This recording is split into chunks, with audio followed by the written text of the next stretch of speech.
Hi, I'm Mike Fiffick. I'm the managing member here at Fiffick Law Group. I'm here today to answer a question that I hear frequently, and that question is, do I need a power of attorney if I'm married? Well, the simple answer to that question is yes.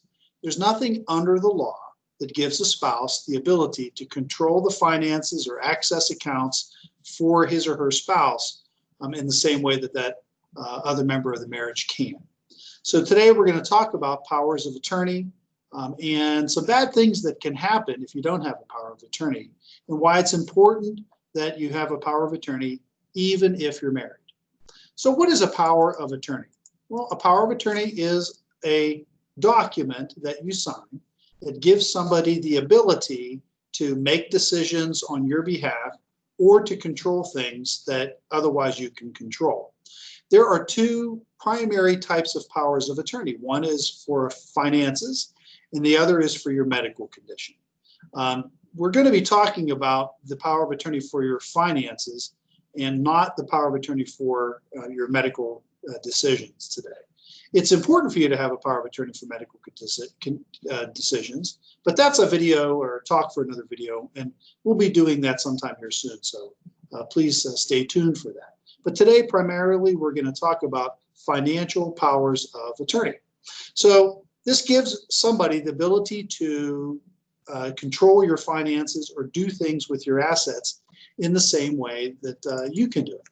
Now, powers of attorney can be absolute, meaning whoever you give the power to can do whatever it is that you can do with your assets, or it can be limited, meaning you give them only a limited ability to do certain things. It can apply to all of your assets, or it can only apply to limited assets. A common type of a limited power of attorney is one that you sign, giving somebody the ability to engage in a real estate closing for you. Or perhaps you might give a power of attorney to an accountant to file your tax return for you. Those are examples, common examples of limited powers of attorney. Now, financial powers of attorney can be effective immediately, or they can come into existence or be effective upon the occurrence of some event. They call that latter type of a power of attorney a springing power of attorney because it springs into action when a triggering event has occurred. And oftentimes people think that a financial power of attorney only becomes effective when they become disabled mentally or physically and unable to handle their financial affairs. We never recommend that you have a financial power of attorney that is a springing financial power of attorney. It sort of invites a debate as to whether that triggering event has actually occurred.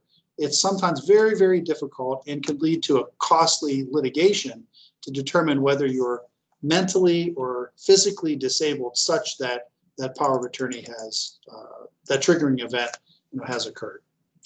So I said earlier that it's very important for married couples to have one, and that's very true. Again, that basic rule, there's nothing under the law that inherently gives a wife to handle the husband's finances or the husband to handle the wife's finances.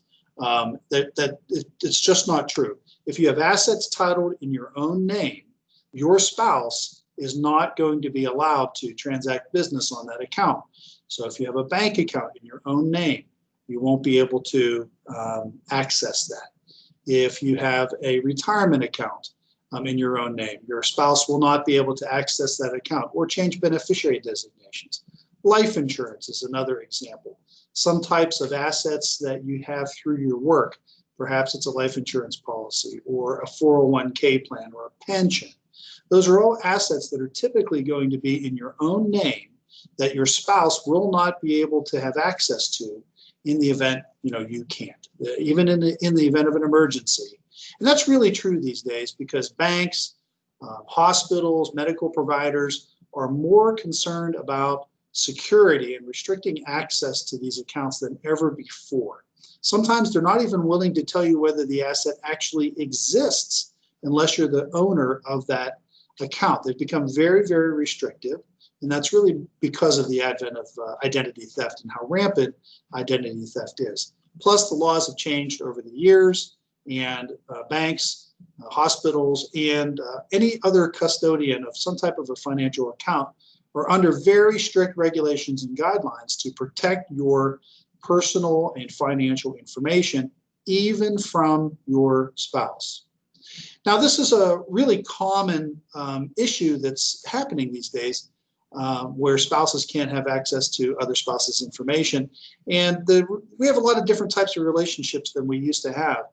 Second marriages or subsequent marriages are something that's relatively common these days. In those situations, both parties come into the second or subsequent marriage with assets in their own name from prior relationships. And sometimes they just don't get around to changing those accounts over to make them joint in some way. Sometimes they don't want to retitle the assets. And I see that typically when couples come into a second marriage and they both have children to prior marriages, and they each want to have their own assets that they brought into the second marriage to go to their kids whenever they pass away. And so sometimes they keep their assets separately titled. We also have more non-traditional relationships now than we ever have. And some folks maybe are cohabitating but not officially married under the law. Now, if you're one of those folks and you think that you're common law married, I'm here to tell you that common law marriage is not recognized in Pennsylvania and many other states any longer. And it doesn't matter how long you've been living together, whether it's 7 years, 10 years, 20 years, 50 years. There is no length of cohabitation that will result in you being what is referred to as common law married. That just doesn't exist. So if you own your assets in your own name, neither of you are going to have access to one another's accounts. So again, I see this with retirement accounts, annuities, life insurance, individually held stocks, employment-related assets like 401k or disability benefits of some kind from an employment. Real estate. Real estate is a special issue because a lot of real estate between spouses is titled jointly. Even if a deed has both names on it, one spouse cannot transfer ownership of the property to anybody else without both spouses signing, or one of you has a power of attorney that allows you to sign on behalf of your spouse in order to sell the real estate. So some jointly held assets are going to also have problems without both of you being there to deal with the transaction, or you've given a power of attorney to somebody. Now, these situations usually rear their ugly head in emergencies where a spouse has had a stroke or some kind of a medical issue, or perhaps they're out of the country and inaccessible. Something has happened where one needs access to the other's accounts when the other is unavailable and they can't get them. And it's usually an exigent circumstance. And without a power of attorney, unfortunately, there are very few options to solve this problem.